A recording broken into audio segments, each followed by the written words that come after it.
unwilling. He's unwilling to take responsibility for any of the mistakes that were made, any of the faults that he has, and any of the things that he's done. And that is not leadership, everybody. That is a failure of leadership. And you can boo all you want. Former counselor to President Trump and Fox News contributor Kellyanne Conway joins us now. Kellyanne, good morning. Glad to have you on the show. Good morning. And glad to have you answer this question we debated a little bit earlier in the program. Chris Christie clearly thinks his path to something is to be the anti-Trump, to take him on, to combat him. But what's the point in doing it in that environment where he knows the crowd is going to be largely comprised of supporters of President Trump? Why give that message in that environment? Yes, Chris Christie is a very smart guy and was governor of a blue state for 2 terms and a very dear friend of Donald Trump's for decades.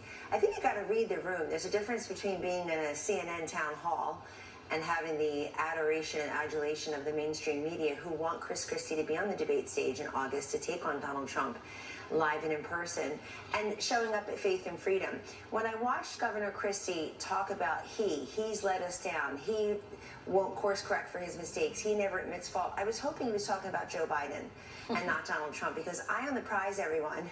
You're running against Joe Biden. He already occupies the office of president, and he's a terrible president. He doesn't deserve a second term. We literally and figuratively cannot afford 4 more years of Joe Biden.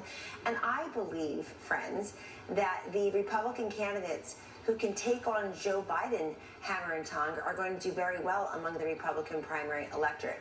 Last thing, I listened to Chris Christie when he was running for governor. We were speaking at the same breakfast, 15, 16 years ago, about 14 years ago, I was pregnant with my last one, I remember. And he gave an impassioned explanation as to how he went from being pro-choice to pro-life. I think messages like that, in a forum like that yesterday, are much better. Yeah, that would have been really nice to hear. I guess we've been sitting here pondering all morning, like, what is his end game here? I remember, Kellyanne, I used to be on The View. I've been a co-host on The View, over a dozen times.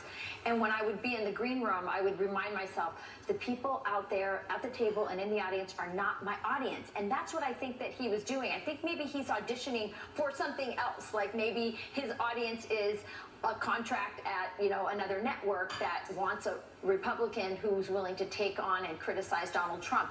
Is that what it is? Is this I don't know. What else could it be? Well, Chris Christie just gave up a network contract. He's been an ABC analyst for many years, gave that up to run for president. I think that there are the 30, 35 people currently in this country who are running for president in some way, shape, or form, or think they should, and then there's the other 335 million of us. So it's a very distinct group that believes they are best suited for the job. I'll say this. Here's the impossibility for every single candidate out there. On the one hand, if you're going to run against Donald Trump, you have to attack Donald Trump. On the other hand, you have to attract the Trump voters. And it literally is impossibly, mathematically, let alone chemistry-wise, another subject, to do that. I think that Governor DeSantis has found that brick wall pretty early on, because he should have done what I think some of these other candidates will do, which is don't position yourself as the alternative to Trump. Position yourself as the alternative to Joe Biden.